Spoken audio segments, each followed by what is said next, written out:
Instead, it was a grid, a handwritten calendar of the past 2 weeks. Every single night I worked, my exact clock-in times were noted down to the second. At exactly 2:42 a.m., the silence broke. The electronic chime connected to the outer perimeter sensors let out a sharp, piercing beep. Ding dong. I looked up at the main monitor. A car had pulled up to pump 4. It was a vehicle that looked like it belonged in a scrapyard. A late 90s dark blue sedan. The paint was peeling. The bumper was held together by rusted silver duct tape, and the windows were tinted so heavily they appeared completely pitch black. But what caught my eye immediately was the front bumper. There was no license plate, just an empty, rusted bracket. The car sat there under the flickering neon light of pump 4. The headlights remained on, throwing 2 long, pale yellow beams through the dark, misty fog that had rolled in with the storm. The engine was cut, but no one moved. No one opened a door. No one rolled down a window. For 5 minutes, I just watched the screen. My hand was hovering over the logbook, waiting to write down a generic description if they drove away without paying. But they didn't drive away. They just waited. At 2:48 a.m., the driver's side door finally opened. It didn't open smoothly. It swung open with a violent jerk, catching the wind.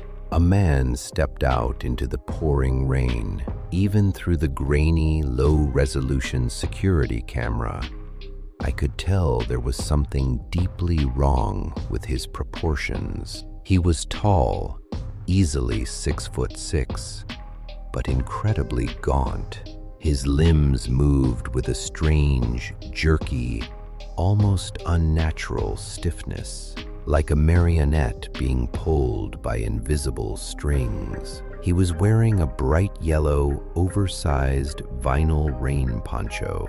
The hood was pulled so far forward that his entire face was cast in absolute shadow. He didn't look at the pump. A wave of freezing, damp air rushed into the store, bringing with it the smell of ozone, wet dirt, and something else, something foul, like decaying copper or old rust. The hanging product displays near the door rattled violently from the wind before the doors closed behind him. The man stood on the rubber mat at the entrance. Water was dripping rapidly from the edges of his bright yellow poncho, pooling around his boots. Drip, drip, drip. "Welcome to Route 9 Express," I said, my voice echoing a little too loudly in the quiet store. I forced a polite customer service smile, though my stomach had already tightened into a hard knot. "Let me know if you're looking for something specific." The man didn't move. He didn't nod.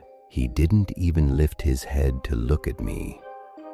He just stood there for what felt like an eternity, his breath coming out in faint, ragged plumes of white mist in the air-conditioned store. Then, without a word, he turned left and entered aisle 3, the drinks section. From behind the counter, my view of aisle 3 was partially blocked by a massive display of motor oils. I had to realize his entire upper body was vibrating with nervous energy. "Sir?" I called out, my voice losing its polite edge. "Are you finding everything okay?" He didn't break his stance. He stayed pressed against the glass. Then, very slowly, His head began to tilt upward. He wasn't looking at the ceiling. He was looking directly into the reflection of the mirror. He was looking directly at me. Even in the distorted, curved metal of the mirror, I saw his face. His skin was a sickening, pasty white, stretched tight over his prominent cheekbones. But it was his mouth that made my breath lock in my throat. He was smiling. It wasn't a normal grin. His lips were pulled back so far, his gums were bleeding, showing rows of yellowed, irregular teeth. His eyes were wide, unblinking, and entirely hollow. He lifted a single hand from beneath the yellow vinyl. His fingers were long, skeletal, and covered in dark, dried mud. He didn't point at a drink. He lifted his index finger to his lips, making a slow, deliberate motion. My heart hammered violently against my ribs, the sound loud in my ears. I reached down beneath the counter, my fingers searching for the small metal toggle switch of the silent panic button that connected directly to the county sheriff's outpost. My fingers found it. I flipped it down. The man suddenly turned away from the cooler. He didn't walk toward the register to pay. He didn't walk toward the exit. Instead, he reached up, sinking into the dark liquid. Then he reached into his poncho, pulled out a small, folded piece of white paper, and dropped it onto the floor. He looked at me one last time, turned around, and walked out the automatic doors, disappearing into the torrential rain. I stood behind the counter for 3 full minutes, paralyzed, listening to the heavy downpour outside. I looked at the crumpled piece of paper he had dropped in aisle 3. I walked over, my boots sliding slightly in the spilled soda, and picked it up. I unfolded it, expecting a lunatic's rambling. Instead, it was a grid, a handwritten calendar of the past 2 weeks.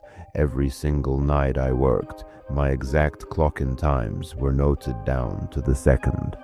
But next to tonight's date, there was no time written. There was only a single set of GPS coordinates pointing directly to my bedroom window at home, and a short sentence scribbled underneath. The lock on your kitchen window has been broken since Thursday. I fixed it for you. See you tonight. Before the horror of the note could fully register in my brain, my phone suddenly buzzed on the counter. It wasn't me calling 911. The screen showed an incoming call from a local restricted number. I swiped up with a trembling finger. Hello? I stammered. David? Is this David? A panicked